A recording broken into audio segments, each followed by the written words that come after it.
Myself, Patel Dharmistha from Vallabh Buddhi Polytechnic. Today I am going to present about the topic of engineering physics, chapter number 1, SI unit and measurement.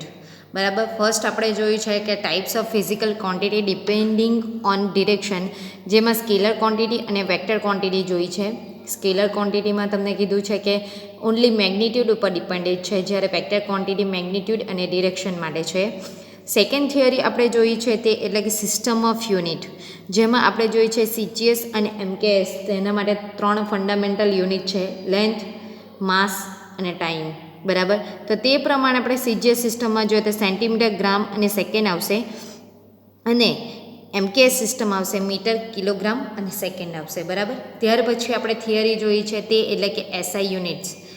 SI યુનિટમાં મેં તમને બતાવ્યું છે કે physical quantities કઈ કઈ છે, તો તેના રિલેટેડ આપણે જોયું છે કે ટેમ્પરેચર છે. બરાબર. ફર્સ્ટ આપણે જોયું છે કે માસ, લેન્થ છે, તો લેન્થ માટે મીટરમાં આપ્યું છે. ત્યાર પછી તમને આપ્યું છે કે માસ, તો માસ માટે તમને આપ્યું છે કે કિલોગ્રામમાં આપ્યું છે. ત્યાર પછી સેકન્ડ જે છે તેને ટાઈમ છે તેને સેકન્ડમાં આપ્યું છે. બરાબર. આ રીતે આપણે બધી કેલ્વિન છે બધા યુનિટ તમને બતાવ્યા હતા, જે વેરી મોસ્ટ આઈમ્પી છે આગળની થિયરીમાં. તેમાં 3 ડેફિનેશન આપણે જોઈ છે: મીટરની ડેફિનેશન જોઈ છે, કિલોગ્રામની ડેફિનેશન જોઈ છે અને સેકન્ડની ડેફિનેશન જોઈ છે. બીજી ડેફિનેશન આજે આપણે અત્યારે જોઈશું. 3 ડેફિનેશન આપણે જોઈ છે, તેમાં મીટર જોઈ છે, કિલોગ્રામ જોઈ છે અને સેકન્ડ જોઈ છે. અત્યારે આપણે ડેફિનેશન જોઈશું તે એટલે કે એમ્પિયર. એમ્પિયર એટલે કે અનંત લંબાઈના તથા અવગણ્ય આડછેડા ધરાવતા 2 સુરેખ સમાંતર વાહકોને શૂન્ય અવકાશમાં એકબીજાથી 1 મીટર અંતરે રાખીને દરેક વાહકમાંથી સમાન વિદ્યુત પ્રવાહ પસાર કરતા 1 મીટર લંબાઈ દીઠ તેમની વચ્ચે પરસ્પર 2 × 10⁻⁷ ન્યૂટન બળ લાગે તો તે દરેક વાહકમાંથી વહેતા વિદ્યુત પ્રવાહના મૂલ્યને એમ્પિયર કહેવામાં આવે છે.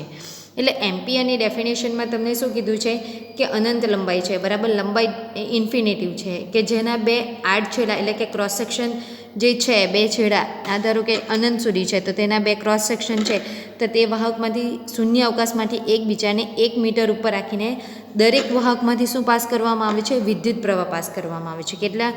1 મીટર લંબાઈ દીઠ. બરાબર.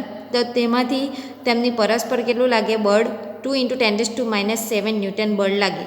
તો દરેક વાહકમાંથી વહેતા વિદ્યુત પ્રવાહને શું કહેવામાં આવે છે? એમ્પિયર કહેવામાં આવે છે. બરાબર. ઇંગ્લિશમાં કહેવામાં આવે તો ampere is defined as the current which when the following through 2 parallel conductors of infinitive long or negligible cross section area placed in a vacuum 1 meter apart conductor experience a force of 2 × 10⁻⁻ Newton per meter.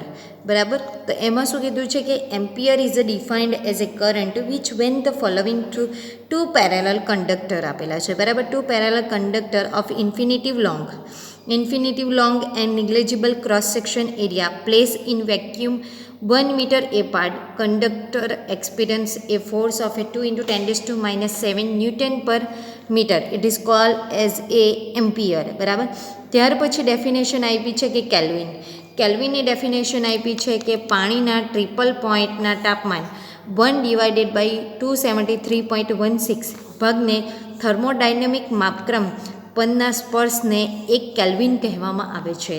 બરાબર. કેલ્વિનની definition છે કે પાણીના triple પોઈન્ટના તાપમાનને 1/273.16 ભાગને thermodynamic માપક્રમ પરના સ્પર્શને 1 kelvin કહેવામાં આવે છે. ઇંગ્લિશમાં કહેવામાં આવશે તો ઓન થર્મોડાયનેમિક સ્કેલ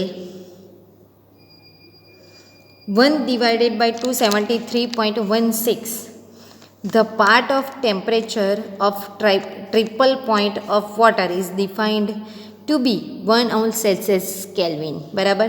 એટલે કે થર્મોડાયનેમિક વડે આપણે જે માપવામાં આવે તાપમાનને, તો તેને શું કહેવામાં આવે છે? કેલ્વિન કહેવામાં આવે છે. બરાબર. પણ આપણે વોટરના કેટલા ભાગ લેવાનો છે? ટ્રિપલ પોઈન્ટ લેવાનો છે, જેને કેલ્વિન કહેવામાં આવે છે. બરાબર. ત્યાર પછી આપણે જોયું છે કે કેન્ડેલા. કેન્ડેલાનું છે ડેફિનેશન કે પ્લેટિનના ગલનબિંદુએ 1.01325 × 10⁵ ન્યૂટન પર મીટર સ્ક્વેર દબાણે 1/6000000 ચોરસ મીટર સપાટીને લંબ દિશામાંથી જોતી ફ્લક્સને કેન્ડેલા કહે છે. બરાબર. બધી જ ડેફિનેશન થોડી ડિફિકલ્ટ છે, પણ તમારે આવી રીતના એને મોઢે કરવાની રહેશે. The luminous flux radiated by 1 divided by 600,000 square meter surface of a perfectly black body having a 1.01325 into 10 to 5 Newton per meter square pressure and temperature corresponding to melting point of platinum. બરાબર. Definition થોડી difficult છે, પણ તમારે બધી વાંચવા તો પડશે જ.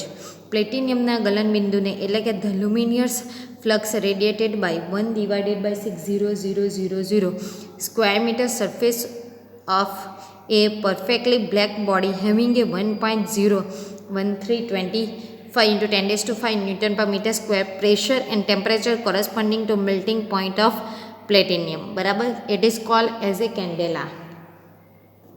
Then last definition છે મોલ. બરાબર. મોલ એટલે કે 0.012 kg દ્રવ્યમાન ધરાવતા C12માં જેટલા પરમાણુ છે તેટલા જ ઘટકો ધરાવતા દ્રવ્યના જથ્થાને શું કહેવામાં આવે છે? મોલ કહેવામાં આવે છે. બરાબર. એટલે કે તમને કીધું છે કે the mole is the amount of substance of a system which contains as a many atoms as there are atoms in 0.012 is kilogram of a carbon minus 12. બરાબર. એટલે શું કીધું છે કે તમારે કોઈ માસ કેટલું લેવાનું છે? તમારે 0.012 kg જેટલું માસ લેવાનું છે, જેને C12 એટલે કે કાર્બન -12 જેટલા એટમ્સમાંથી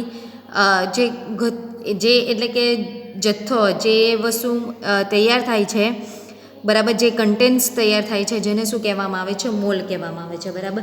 આ 7 ડેફિનેશન થોડી ડિફિકલ્ટ છે, પણ બધાએ વાંચવા તો પડશે જ. બરાબર. ત્યાર પછી આપણે નેક્સ્ટ લેક્ચરમાં